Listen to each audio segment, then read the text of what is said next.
Vergonha mundial. O jornal The New York Times, que é o maior jornal do mundo, detonou o STF por ter acabado com a Lava Jato e fez isso em uma reportagem que saiu ontem e que foi repercutida por todos os grandes jornais do país.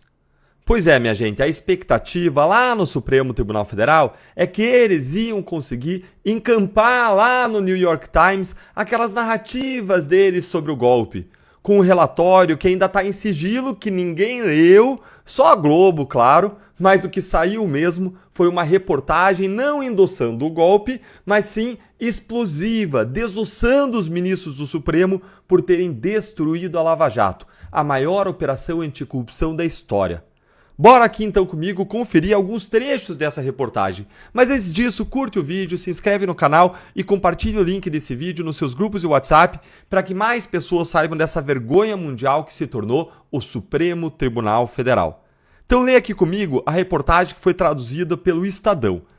Caso de corrupção da Lava Jato que se espalhou pela América Latina está se desfazendo. Alô Toffoli, alô Gilmar, alô Zanin. Se vocês acham que iriam destruir a Lava Jato e ninguém no mundo inteiro ia notar, nenhum jornalista sério, nenhum jornal sério, vocês se enganaram redondamente. A conta do desmanche da Lava Jato está chegando para a reputação de vocês. E que notícia boa pra gente que está chegando logo agora que vai entrar uma nova administração lá nos Estados Unidos, hein? Vai ter agora um novo síndico no prédio, vai ter uma nova administração aqui na nossa loja e o nome desse novo administrador é Donald Trump. Mas bora continuar aqui a leitura, gente. Dá uma olhadinha aqui, ó. Uma das maiores repressões à corrupção da história recente está sendo discretamente, silenciosamente eliminada. O Supremo Tribunal Federal do Brasil está descartando provas-chave, anulando condenações importantes e suspendendo bilhões de dólares em multas em uma série histórica de casos de corrupção, argumentando que investigadores, promotores e juízes parciais teriam quebrado a lei em sua busca voraz por justiça.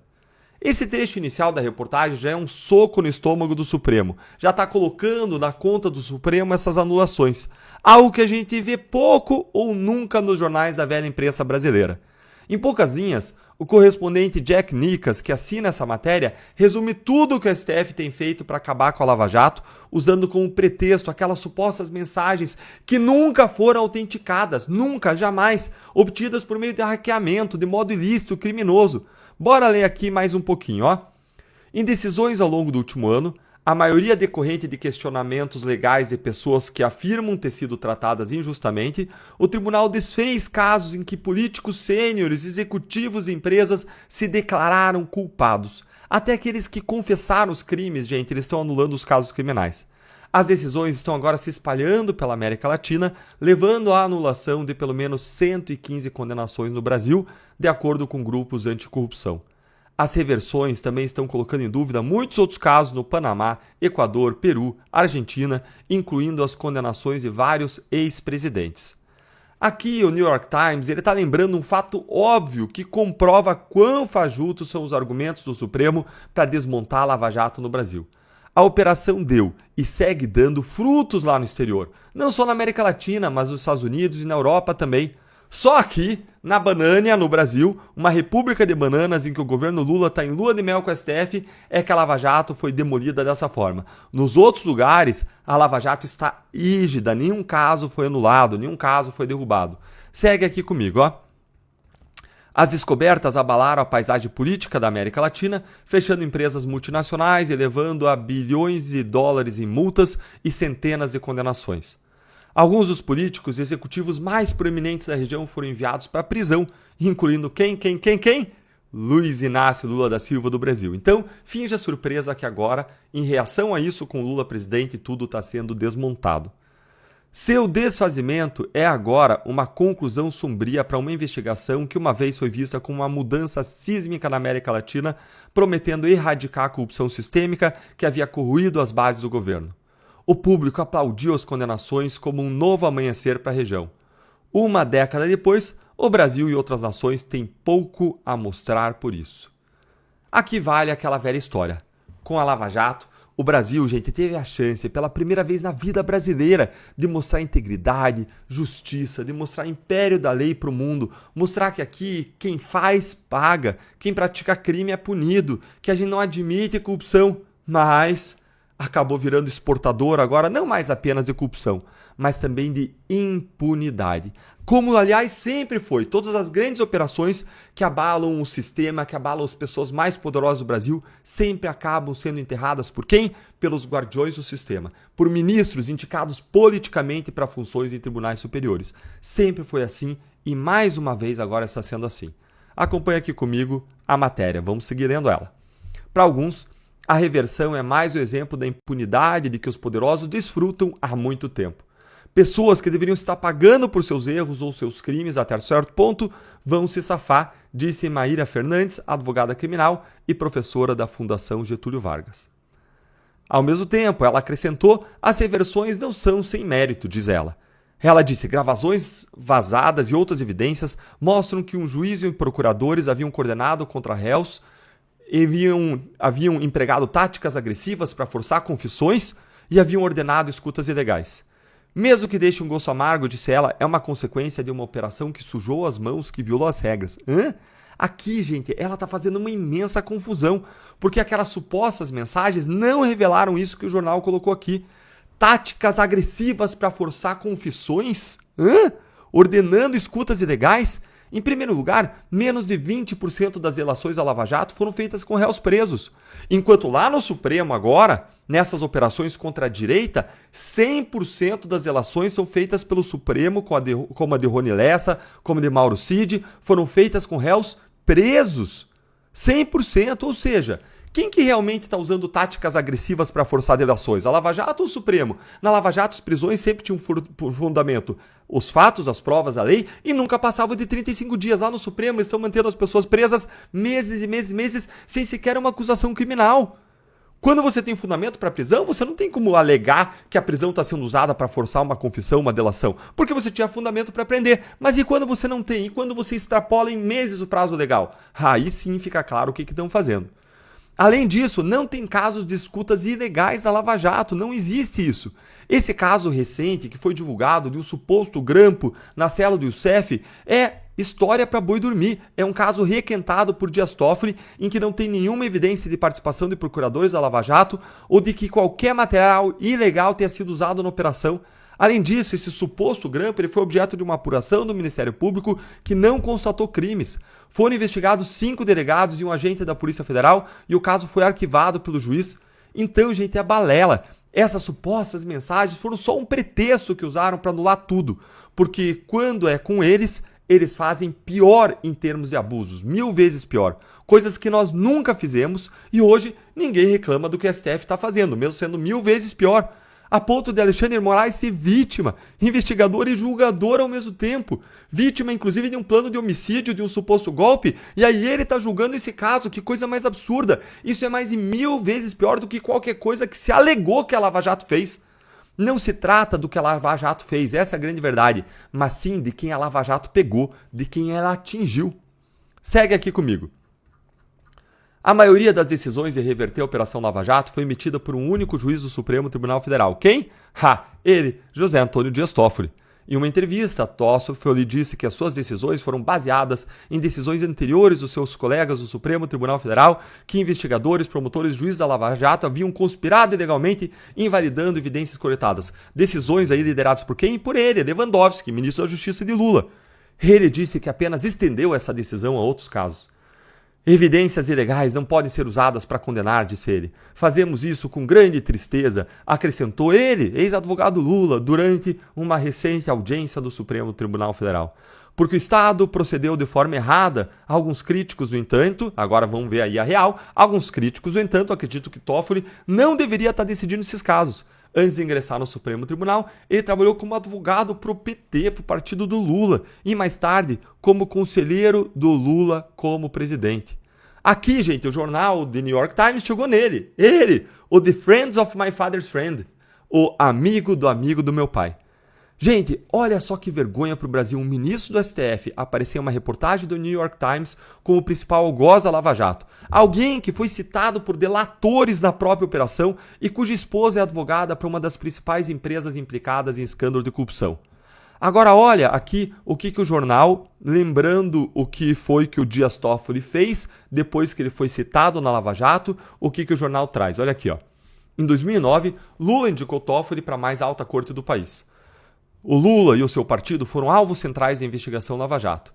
O juiz também já foi ligado à investigação que agora ele está desmantelando. Em 2019, Marcelo Odebrecht, o executivo-chefe do Odebrecht, gigante da construção brasileira, nomeou quem? Dias Toffoli em uma declaração à polícia sobre o esquema de corrupção da empresa, sugerindo que o juiz poderia ter desempenhado um papel de acordo com relatos da imprensa local. O ministro Toffoli negou qualquer envolvimento, é óbvio, e nunca foi formalmente acusado de um crime. É óbvio, precisa acusar, quem acusa é o PGR. Veja que os ministros supremos hoje praticamente indicam o PGR para o presidente da República. Mas vamos seguir lá. O Toffoli negou o envolvimento e disse que nunca foi acusado criminalmente. As acusações são tão falsas que as partes interessadas nunca questionaram formalmente minha participação nesses casos, disse ele em uma entrevista. Após relatos que o ligavam ao esquema, Toffoli fez um movimento altamente incomum para conceder ao Supremo Tribunal a autoridade de abrir sua própria investigação sobre ataques contra o próprio tribunal, que ele vê como ataques ao tribunal. Ele chamou a investigação de inquérito das fake news. E num dos seus primeiros atos, um colega juiz ordenou que uma revista censurasse um artigo que ligava Toffoli à Lava Jato. A revista pôde republicar esse artigo mais tarde, uma vez que mostrou que o artigo era factual. Essa investigação deu lugar a um Supremo Tribunal Federal muito mais poderoso e combativo. Gente, mas tem um detalhe aqui, ó. O inquérito das fake news ele começou antes da reportagem da Cruzoé que falava sobre o amigo do meu pai, que era o Toffoli. Na verdade, esse inquérito ele começou depois que um procurador da Lava Jato publicou um artigo no Antagonista avisando os brasileiros que o Supremo Tribunal Federal ia destruir a Lava Jato. Já estava sendo antecipado isso há muito tempo. E esse colega, procurador da Lava Jato, estava dizendo que o Supremo ia mudar a competência para julgar a corrupção política da Justiça Federal, em que estava funcionando, para a Justiça Eleitoral. E aí, um dia depois, saiu no Globo uma reportagem que muita gente diz que representa o verdadeiro motivo para Toffoli abrir o inquérito às fake news. Uma reportagem indicando que os ministros do STF ficaram sabendo que a Receita Federal estava fazendo uma apuração fiscal, uma investigação sobre o patrimônio dos ministros e das suas esposas advogadas. Algo que, inclusive, depois eles ficarem sabendo e instauraram inquérito, eles usaram o inquérito para, a partir do próprio Supremo, o que é um absurdo, barrar essa investigação da Receita. Isso é absurdo porque um juiz não poderia jamais decidir barrar uma apuração que envolve ele mesmo. Se algum ministro do STF se sentiu prejudicado pela apuração da Receita, ele tinha que procurar um juiz da primeira instância para suspender a apuração. Mas não foi assim que aconteceu. Eles mandaram um ofício, uma determinação diretamente do inquérito das fake news. Bora pular agora aqui para o trecho em que o jornal fala do papel do Toffoli e do Supremo no desmantelamento aqui da Lava Jato. Dá uma olhadinha aqui, ó. Em 2023, o Supremo Tribunal Federal decidiu que outros casos, além do de Lula, haviam sido contaminados pela conduta ilegal de investigadores, promotores e juízes. Ou seja, eles simplesmente aplicaram de forma cega ali os precedentes para todos os casos e vão anulando os casos que eles querem. Toffoli, desde então, usou essa decisão como base para uma série de decisões abrangentes com implicações generalizadas. Em setembro de 2023, ele aceitou uma moção de advogados representando ex-executivos da Odebrecht e descartou evidências do acordo de delação premiada da empresa. Ele também suspendeu uma multa de 2,5 bilhões de dólares contra o Odebrecht e tentou anular todas as decisões criminais contra o Odebrecht, o executivo-chefe, mas foi anulado por colegas do próprio Supremo Tribunal Federal. As decisões da empresa Odebrecht tiveram efeito dominó, lançando dúvidas sobre as condenações de políticos e executivos de toda a América Latina. Advogados em outros países agora podem usar as decisões do Toffoli para tentar anular condenações de alto perfil, como a do ex-presidente do Peru, Alejandro Toledo, que foi condenado no mês passado a 20 anos de prisão por aceitar propina de executivos Odebrecht. Toffoli também suspendeu uma multa de 3,2 bilhões de dólares contra a empresa JBS. E aqui, críticos notaram que a esposa do juiz Toffoli trabalhou como advogada para essa empresa em outros casos, em casos separados. A empresa mãe da JBS disse que queria modificar sua multa arbitrária ilegal. Aqui são as alegações das defesas, né? aos quais foram dada a voz aqui pelo New York Times para que cada um falasse o que quisesse. Aí, claro que eles vão sair aí detonando. A Odebrecht diz que desde então mudou seu nome para Novo Honor e se recusou a comentar, porque ela tem um acordo lá na Berlinda. A Petrobras não respondeu a um pedido de comentário. Claro, a Petrobras, hoje dominada pelo PT, queria acabar até que o setor de compliance. Em entrevistas, estudiosos do direito concordaram que o Supremo Tribunal Federal tinha a responsabilidade de abordar os erros da Lava Jato, mas também lamentaram o colapso da melhor tentativa da América Latina de reprimir a corrupção.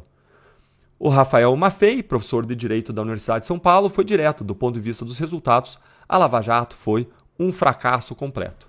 Gente, o jornal acerta aí ao mostrar que o Toffoli usou um precedente para querer anular toda a Lava Jato, mas eles forçam totalmente a barra, o STF força totalmente a barra ao querer aplicar um precedente para anular toda a Lava Jato. Eles estão anulando os casos sem mostrar em cada caso qual decisão teria sido ilegal, qual decisão teria sido em desacordo com os fatos, com as provas, com a lei. Vejam que nenhum outro tribunal anulou as decisões. A Lava Jato é uma operação que passa por 4 instâncias. Segunda instância manteve as decisões. Terceira instância manteve as decisões. Primeira manteve. Aí onde que é anulado? Só o STF discorda e anula. Por que será? Por que será? E eu obviamente discordo do que disse aí o Maffei, né? Aqui no final nessa conclusão. A Lava Jato não foi um fracasso. A Lava Jato foi um sucesso completo, retumbante, algo inédito no nosso país, que emocionava os brasileiros todos os dias quando algum novo político corrupto ou empresário bandido era preso. Os números da Lava Jato não mentem. Centenas de pessoas presas, condenadas e 15 bilhões de reais recuperados só por Curitiba. E esses números falam por si só. A Lava Jato foi um grande sucesso. O que foi um fracasso, sim, foi a atuação do STF, que virou o guardião não da Constituição, mas o guardião da impunidade dos corruptos. O grande problema é que o sistema foi mais forte e que o Supremo foi mais bem sucedido em destruir a Lava Jato do que nós em tentar proteger a operação. Eu fui para o Congresso Nacional justamente para buscar proteger o legado da Lava Jato, para buscar uma transformação na luta contra a corrupção e na luta contra os abusos judiciais na política, no local em que as decisões são tomadas e onde a gente pode barrar os abusos praticados pelo STF, quer para proteger corruptos, quer para punir indevidamente pessoas desprotegidas por uma série de abusos praticados pelo Supremo, querendo punir pessoas da direita, como no caso do 8 de janeiro. E aí eu fui para lá para fazer isso, para buscar proteger e levar a justiça para os brasileiros, proteger a Lava Jato, levar a justiça para todos os brasileiros. E aí o que aconteceu? Aí eles me caçaram de modo absolutamente ilegal, porque, de novo, o sistema é mais forte.